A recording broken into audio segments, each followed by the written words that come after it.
ሰላም ጤና ይስጥልን በመላው ዓለም የምትገኙ የተወደዳችሁ የሮሃ ቲቪ ተከታታዮች የግንቦት 24 2018 ዓ.ም የምሽት ዜናዎችን ይዘንላችሁ ቀርበናል። በመላው አማራ ክልል ከመቶ በላይ በሚሆኑ አውደ ውጊያዎች የተካሄዱበትና የአፋብን እዞች በአራቱም ቀጠናዎች የከፈቱት ጥቃትና ትንቅንቅ ዝርዝር ያውደ ግንባር መረጃን ይዘናል። በአማራ በትግራይና በኦሮሚያ ክልሎች ምርጫ ማካሄድ ያቃተውና የውጭ ኃይሎች ተባበሩብኝ ያለው አገዛዝ በጎንደር ተማሪዎች ላይ ቦምብ ጥሎ ቦምብ እየለቀምንም ምርጫ አደረገን ሲል የሰጠው አነጋጋሪ መግለጫ መነጋገሪያ ሆኗል። ሰሙታላችሁ። የፋኖ መብረቃዊ ጥቃት የፈጠረበትን ውርደት መሸሸግ ያቃተው ብሔራዊ ምርጫ ቦርድ በ143 ጣቢያዎች ምርጫውን ማከናወን አለመቻሉን በይፋ አምኗል። እነ ክርስቲያን ታደለና ፕሮፌሰር ሲሳይ አውግቸውን ጨምሮ በብልጽግና ማጎሪያዎች የሚገኙ የአማራ የፖለቲካ እስረኞች የይስሙላውን ምርጫና የዘር ማጥፋቱን በመቃወም አድማ አድርገዋል። ውድ አድማጭ ተመልካቾቻችን አብራችሁ ልትቆዩ ከፈቀዳችሁ እነዚህ መረጃዎች በዝርዝር የምናሰማችሁ ይሆናል። የሮሃ ቲቪ ወቅታዊና ሀቀኛ መረጃዎች እንዲደርሷችሁ ቻናሉን ሰብስክራይብ፣ ላይክ እና ሼር በማድረግ አሁኑኑ ቤተሰብ ይሁኑ።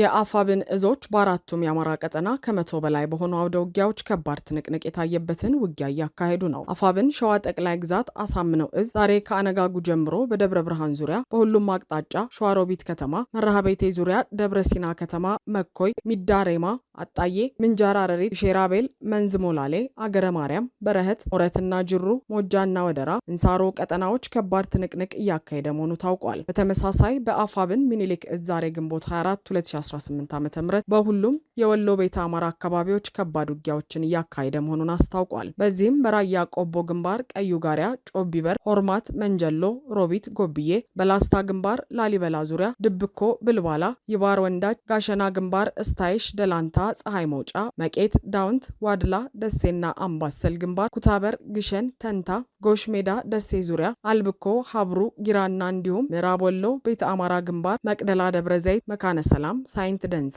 ሳይንት አጅባር፣ ወግዲ፣ ከላላ፣ ልጓማ፣ መቅደላ፣ ቢሊ፣ ወርቅ ማውጫና ሌሎችም ቦታዎች ከሌሊቱ 11 ሰዓት ጀምሮ ከፍተኛ ውጊያዎች እየተደረገ ሲሆን የተገኙ ድሎችና የውጊያዎቹ ውጤቶች ዝርዝሩ በእዙ ህዝብ ግንኙነት በኩል ይፋ ይሆናል። በሌላ በኩል አፋብን ጎንደር ጠቅላይ ግዛት በላይ እዝ ዛሬ ግንቦት 24 2018 ዓ.ም በእብናት፣ ጓኋላ፣ አንበሳሜ፣ ሐሙሲት፣ ማክሰኝት፣ አርባያ፣ ወረታ፣ ማሰሮ፣ አርብ ገበያ፣ አንዳቤ፣ ማዳ፣ ጃንሱማ፣ አብርሃ ጅራ፣ ደብረ ታቦር፣ እስቴ፣ ሻውራ፣ አዲስ ዘመን፣ ሚካኤል ደብር፣ ሽንፋ፣ ነጋዴ ባህር፣ ሳሊ፣ ክምር ድንጋይ፣ አምባ ጊዮርጊስ፣ አዘዞ ተክለ ሃይማኖት፣ ራቅርና ሌሎችም ከተሞች ላይ ከባድ ትንቅንቅ እየተደረገ ነው። በአፋብን ቴዎድሮስ እዝ ቀጠና ደግሞ ሞጣ፣ ግንደወይን፣ ፈለገ ብርሃን፣ መርጦ ለማርያም፣ ደብረ ወርቅ፣ ብቸና፣ ወይራ፣ የትመን፣ የእዱሃ፣ ሰከላ፣ አዲስ ቅዳም፣ ሽንዲ፣ ዳንግላ፣ ጃዊ፣ ይስማላ፣ አዴት፣ ወርቅ ሜዳ፣ የቦቅላ፣ ቲሊሊ፣ ደብረ ማርቆስ ዙሪያ፣ እነራት፣ ረቡ ገበያ፣ የጁቤ ኮርክ በአገዛዙ ኃይልና በወገን ሰራዊት መካከል ውጊያ እየተደረገ ነው። ሰከላ ላይ 3 ምሽጎችን ማስለቀቅ ተችሏል። ኮርክ ላይ ብሬንን ጨምሮ በርካታ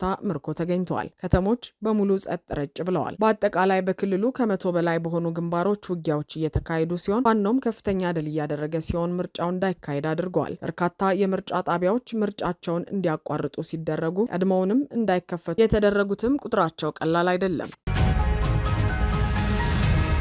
የብልጽግናው መሪ አብይ አህመድ ቦምብ እየለቀምን ነው ምርጫ ያካሄድ ነው ሲሉ በተማሪዎች ላይ ስለጣሉት ቦምብ ተናገሩ። ብልጽግና ስልጣኔን ያጸናልኛል ብሎ ያሰበውን ቅቡልነት አልባ ምርጫ እያካሄደ መሆኑን የሚገልጹ የሚዲያ ጫጫታዎችን ሲያስተጋባ ውሏል። በዚህ ምርጫ አብይና ቡድናቸው በአንዳንድ ከተሞች ካደረጉት የምርጫ እንቅስቃሴ በዘለለ በትግራይ ክልል ሙሉ በሙሉ፣ በአማራ ክልል በአብዛኛው፣ በኦሮሚያ ክልልም በተመሳሳይ ምርጫ ማካሄድ አልቻሉም። በተጨማሪም ምርጫውን እንዘግባለን ብለው የተንቀሳቀሱ ጋዜጠኞች ታግደዋል። ይህንን ብልጽግና ስልጣኔን ያራዝምልኛል ብሎ ያሰበው ምርጫ አስመልክቶ ንግግር ያደረጉት አብይ አህመድ ቦምብ እየለቀምን ነው ምርጫውን ያደረግነው ብለዋል። ከትናንት በስቲያ ምሽት በጎንደር ዩኒቨርሲቲ ተሰብስበው ኳስ በሚመለከቱ ወጣቶች ላይ አገዛዙ ቦምብ በመጣል የሰው ሕይወት እንዲጠፋ ማድረጉን መዘገባችን ይታወሳል። ተማሪዎቹ በአገዛዙ የጸጥታ ኃይሎች በቦምብ እንደተፈጁ በቦታው የነበሩ የዓይን እማኞች መናገራቸውም ነው የተዘገበው። ታዲያ አብይ አህመድ በምርጫ ቀን ባደረጉት ንግግር ብንመረጥም ባንመረጥም የጸጥታውን ሁኔታ ለማስተካከል እንሰራለን ብለዋል። አብይ ሙሉ በሙሉ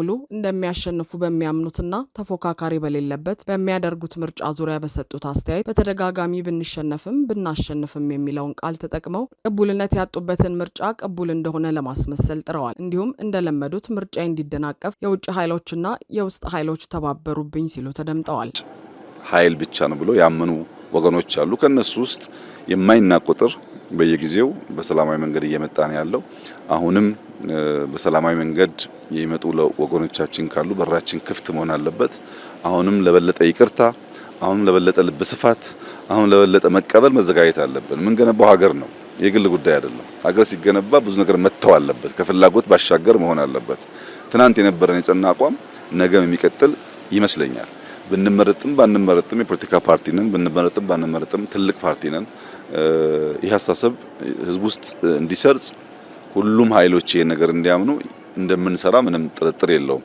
ሰላም ግን በመንግስት ፍላጎት ብቻ የሚመጣ ተደርጎ መወሰድ የለበትም። ለምሳሌ ይህ ምርጫ እንዲደናቀፍ በመቶዎች የሚቆጠሩ ቦምቦች በየከተማው ስለቅም ኖረናል።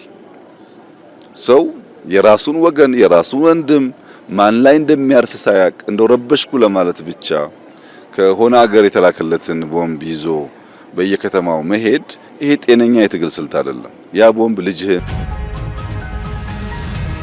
የብሔራዊ ምርጫ ቦርድ በየግንባሩ በተቀሰቀሰው ከባድ ውጊያ ሳቢያ በ143 ጣቢያዎች ምርጫውን ማከናወን አልቻልኩም ሲል በይፋ አመነ። የአብይ አህመድ አምባገነን አገዛዝ ስልጣኑን በህገወጥ መንገድ ለማራዘም ዛሬ ሰኞ ግንቦት 24 2018 ዓ.ም ሲያካሂድ የዋለውን የይስሙላና የድራማ ምርጫ በአማራ ክልል በተለያዩ ግንባሮችና ስትራቴጂካዊ ቀጠናዎች በጀግናው ፋኖ መብረቃዊና የተቀናጀ ጥቃት ሙሉ በሙሉ መምከኑና አፈር ከድሜ መብላቱ ተሰምቷል። አገዛዙ በካድሬዎቹና በጸጥታ መዋቅሩ አማካኝነት አስቀድሞ የህዝብ ካርዶችን በግዳጅ በመሰብሰብና ኮሮጆችን በብልጽግና ወረቀቶች በመሙላት ለዓለም አቀፉ ማህበረሰብ ፍጹም ሰላማዊ ምርጫ እያካሄደ እንደሆነ ለማስመስከር ከፍተኛ የፕሮፓጋንዳ ዘመቻ ሲያካሄድ ቢሰነብትም መሬት ላይ ያለው የፋኖ ፍጹም ወታደራዊ የበላይነት ግን የአገዛዙን መዋቅር ማገገም ወደማይችልበት መቀመቅ ውስጥ ጥሎታል። ይህንን መሬት ላይ በጀግኖች ክንድ የተመዘገበውን ታላቅ እውነትና የአገዛዙን መፈረካከስ መሸሸግ ፍጹም ከአቅሙ በላይ የሆነበትና የአገዛዙ የፖለቲካ መጠቀሚያ ሆኖ የሚያገለግለው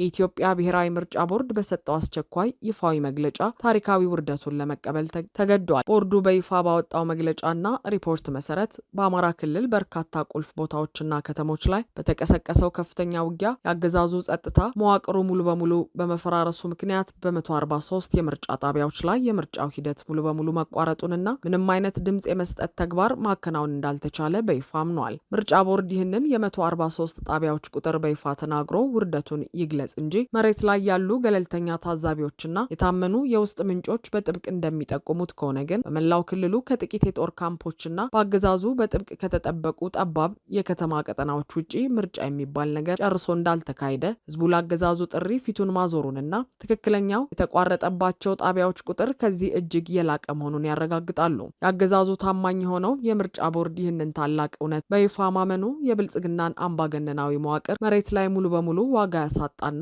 ያከሰረ ታሪካዊ ክስተት ነው። ፋኖች ካለፈው አርብ ጀምሮ የአገዛዙን ካድሬዎች እንቅስቃሴ በመግታት የምርጫ ቁሳቁሶችንና በሌብነት የተሞሉ ኮሮጆዎችን በማውደም እንዲሁም በየጫካውና በየመንገዱ የአገዛዙን ጨፍጫፊ ሰራዊት በመደምሰስ የፈጸሙት ተጋድሎ አገዛዙ በሀገሪቱ ላይ ያለውን ቁጥጥር ሙሉ በሙሉ ማጣቱን በዓለም ፊት ፍንትው አድርጎ አሳይቷል። የዛሬው መረጃ አገዛዙና የፕሮፓጋንዳ ማሽኖቹ የውሸት ድልና የሰላም ድባብ ለመፍጠር ሲነዙት የሰነበቱትን ተረት አፍራ አስበልቶ የህዝቡ የለውናና የነጻነት ትግል መዳረሻው የአምባገነኑ ስርዓት መቃብር መሆኑን በደማቅ ቀለም ያረጋገጠ ታላቅ ወታደራዊና ፖለቲካዊ ድል ሆኖ ተመዝግቧል። በብልጽግና ማጎሪያዎች የሚገኙ የአማራ የፖለቲካና የህሊና እስረኞች የዛሬውን የይስሙላ ምርጫና መዋቅራዊ የዘር ማጥፋት በመቃወም የረሃብ አድማ አደረጉ። በአብይ አህመድ ጨፍጫፊ አገዛዝ ስር በግፍ ታስረው በየማጎሪያ ቤቱ የሚገኙ የአማራ የፖለቲካና የህሊና እስረኞች አገዛዙ እያካሄደ ያለውን የይስሙላ የምርጫ ድራማና በአማራ ህዝብ ላይ እየደረሰ ያለውን መዋቅራዊ የዘር ማጥፋት በጥብቅ በመቃወም ሙሉ ቀን የረሃብ አድማ አድርገው መዋላቸው ተሰምቷል። ከእስር ቤት የወጡ ተጨባጭ መረጃዎች እንደሚያመለክቱት አማራነታቸው ብቻ እንደ ወንጀል ተቆጥሮ በየእስር ቤቱ በግፍ እየማቀቁ የሚገኙት እነዚህ ህሊና እስረኞች ላለፉት 3 እና ከዚያ በላይ ዓመታት በእስር ላይ ከፍተኛ የሰብአዊ መብት ጥሰት እየተፈጸመባቸው መቆየቱ ይታወቃል። አገዛዙ መዋቅር በመቶዎች የሚቆጠሩ ወገኖቻቸው ታፍነው አድራሻቸው እንዲጠፋ መደረጉን፣ በርካቶች ደግሞ በምርመራ ስም ለግድያ ለስቃይና ለአካል መጉደል መዳረጋቸውን እንዲሁም ምንም አይነታዊ የፍርድ ሂደት እንዳጡ በተደጋጋሚ ሲያሳውቁ የቆዩ ቢሆንም ዛሬ ግን በህዝባቸው ላይ የታወጀውን መጠነ ሰፊ መከራ ለመቃወም አድማ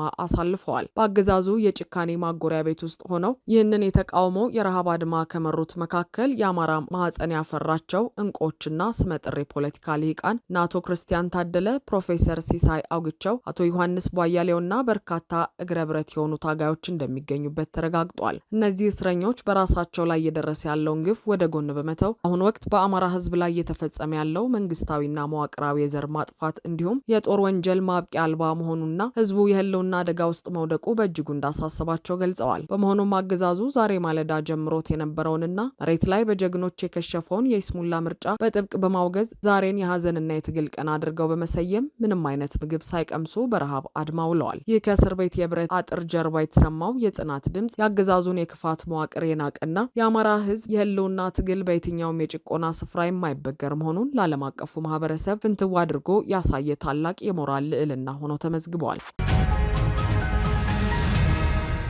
አድማጭ ተመልካቾቻችን የሰዓቱ የሮሃ ቲቪ ዜናዎች የተከታተላችኋቸውን ይመስሉ ነበር። አብራችሁን ስለነበራችሁ ከልብ እናመሰግናለን። ሰላም።